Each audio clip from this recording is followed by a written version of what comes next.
ನಿಮ್ಮ ಹಳ್ಳಿ ಉದ್ಧಾರ ಆಗಬೇಕಾದ್ರೆ ನಿಮ್ಮ ಆಯ್ಕೆ ಸರಿಯಾಗಿರಬೇಕು. ದೊಡ್ಡಾಸಳ ಗ್ರಾಮ ಪಂಚಾಯಿತಿಯ ಬಹುತೇಕ ಹಳ್ಳಿಗಳು ಇದೇ ರೀತಿ ಅಭಿವೃದ್ಧಿಯಿಂದ ಕುಂಠಿತ. ಸ್ನೇಹಿತರೆ ನಮಸ್ಕಾರ, ಇದು ಕೋಲಾರ ಡಿಜಿಟಲ್ ನ್ಯೂಸ್ ಕಡೆಯಿಂದ. ಇವತ್ತು ನಾವಿರೋದು ಗಾಜಲದಿನ್ನೆ ಗ್ರಾಮ, ದೊಡ್ಡಾಸಳ ಗ್ರಾಮ ಪಂಚಾಯತಿ ವ್ಯಾಪ್ತಿಯ ಗಾಜಲದಿನ್ನೆ ಗ್ರಾಮದಲ್ಲಿದ್ದೀವಿ. ಇದು ಕೋಲಾರದಿಂದ ಕೂಗಳತೆ ದೂರದಲ್ಲಿ, ಅಂದರೆ ಒಂದು ಬೈಪಾಸ್ ರಸ್ತೆ ಇದನ್ನು ಬೇರ್ಪಡಿಸ್ತದೆ ಅಷ್ಟೇ. ಸೊ ಕೋಲಾರದಿಂದ ಒಂದು 500 ಮೀಟರ್ ದೂರದಲ್ಲಿರ್ತಕ್ಕಂಥ ಗಾಜಲದಿನ್ನೆ. ಅಲ್ಲ, ನಮ್ಮ ನ್ಯೂಸ್ ಚಾನಲ್ ಮುಖಾಂತರ ನಾವು ಕೇಳೋದು ನಿಮ್ಮನ್ನ, ಈ ಕೋಲಾರ ಪಕ್ಕದಲ್ಲಿರ್ತಕ್ಕಂಥ ಹಳ್ಳಿ ಅಂದರೆ ಒಂದು ಕೂಗಳತೆ ದೂರದಲ್ಲಿರ್ತಕ್ಕಂಥ ಹಳ್ಳಿನಲ್ಲೇ ಈ ಒಂದು ವ್ಯವಸ್ಥೆ ಇದೆಯಂದರೆ, ಇನ್ನು ಕೋಲಾರದಿಂದ ಒಂದು 40-50 ಕಿಲೋಮೀಟರ್ ದೂರದಲ್ಲಿರ್ತಕ್ಕಂಥ ಹಳ್ಳಿಗಳು ಯಾವ ರೀತಿ ಇರುತ್ತೆ ಅಂತ ಹೇಳ್ಬಿಟ್ಟು. ಯಾಕೆ ನಿಮ್ಮ ಗ್ರಾಮ ಪಂಚಾಯತಿಗೆ ಬರ್ತಕ್ಕಂಥ ಇದು ಹಣನ ಸದ್ಬಳಕೆ ಕರೆಕ್ಟಾಗಿ ಮಾಡ್ತಾ ಇಲ್ವಾ, ಅಥವಾ ಏನಾಗ್ತಾ ಇದೆ ದುಡ್ಡು ಅಂತ.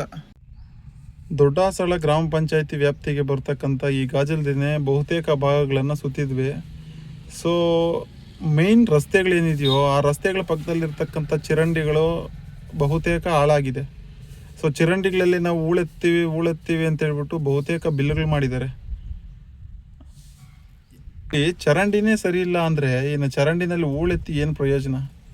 ಈ ಮೇನ್ ರಸ್ತೆಗಳೇನಿದೆಯೋ, ಈಗ ನಾವು ಬೈಪಾಸಿಂದ ಮುಂದೆ ಸಾಕ್ತೀವಲ್ವಾ, ಸೊ ಈ ರಸ್ತೆಯಿಂದ ಆ ಓವರ್ ಟ್ಯಾಂಕ್ವರೆಗೂ ನಾವು ಸುತ್ತಿ ನೋಡಿದ್ವಿ. ಸೊ ಬಹುತೇಕ ಭಾಗಗಳಲ್ಲಿ ಚರಂಡಿನೇ ಇಲ್ಲ. ಆ ಚರಂಡಿ ನೀರಂತೂ ಇನ್ನು ಹೇಳೇಬೇಡ್ರಿ ಬಿಡಿ. ಪ್ರತಿ ವರ್ಷ ಪಂಚಾಯಿತಿಗಳಿಗೆ ಬರ್ತಾ ಇರ್ತಕ್ಕಂಥ ಅನುದಾನ ಏನು ಮಾಡ್ತಿದ್ದಾರೆ, ಸೊ ಇಲ್ಲಿರ್ತಕ್ಕಂಥ ಮೆಂಬರ್ಗಳು ಏನು ಮಾಡ್ತಿದ್ದಾರೆ, ಇದನ್ನೆಲ್ಲ ಕೇಳೋದಕ್ಕೆ ಈ ಊರಿನ ಯುವಕರಾಗ್ಬೋದು, ಈ ಊರಿನ ಜನಗಳಾಗ್ಬೋದು ಯಾರೂ ಇಲ್ಲ. ಯಾಕೆಂದರೆ ಬಹುತೇಕ ಭಾಗಗಳಲ್ಲಿ ಈಗ ಏನು ಈ ಗಲ್ಲಿ ರಸ್ತೆಗಳಿದೆಯಲ್ಲ, ಆ ಗಲ್ಲಿ ರಸ್ತೆಗಳಲ್ಲಿ ಹೇಳೇಬೇಡ್ಬಿಡಿ, ರಸ್ತೆನಲ್ಲೇ ಚರಂಡಿ ಆಗ್ಬಿಟ್ಟಿದೆ. ಈ ಮೇನ್ ರಸ್ತೆ ಏನಿದೆಯೋ ಆ ಮೇನ್ ರಸ್ತೆನಲ್ಲೇ ಬಹುತೇಕ ಕಡೆ ಎಲ್ಲೂ ಚರಂಡಿ ವ್ಯವಸ್ಥೆ ಸರಿಯಾಗಿಲ್ಲ. ಮತ್ತು ಆ ಒಂದು ಚರಂಡಿ ಎಲ್ಲ ನೀರು ಅಲ್ಲೇ ನಿಂತ್ಕೊಂಡು ಸೊಳ್ಳೆಗಳು ಬಂದು ಈ ರೋಗ ರುಜಿನಗಳು ಬರದೇ ಇರ್ತದೆ. 7-8 ವರ್ಷಗಳಿಂದ ಬಹುತೇಕ ಈ ಊರು ಏನಾಗಿದೆಯೋ ಅಂದರೆ ಅಭಿವೃದ್ಧಿನೇ ಕಂಡಿಲ್ಲ. ಎಲ್ಲ ಕಡೆ ರಸ್ತೆ ಆಗ್ಬೋದು ಅಥವಾ ಏನು ಈ ಚರಂಡಿ ವ್ಯವಸ್ಥೆ ಆಗ್ಬೋದು, ಚರಂಡಿ ವ್ಯವಸ್ಥೆನೇ ಸರಿಯಿಲ್ಲ ಬಿಡಿ.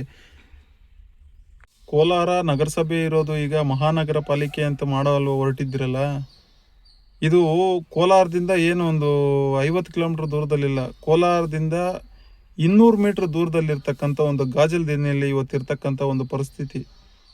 ಯಾವುದೇ ಒಂದು ಚರಂಡಿ ವ್ಯವಸ್ಥೆ ಇಲ್ಲ. ನೀವು ಈಗ ನಗರಸಭೆಯಲ್ಲೇ ಈ ಗ್ರಾಮ ಪಂಚಾಯತಿಗಳೇ ಮಾಡಲಿಲ್ಲ, ಇನ್ನು ಮಹಾನಗರ ಪಾಲಿಕೆ ಆದಮೇಲೆ ಈ ಥರ ಇಟ್ಕೊಂಡು ನೀವು ಏನು ಮಾಡೋಕ್ಕೆ ಹೊರಟಿದ್ದೀರಾ.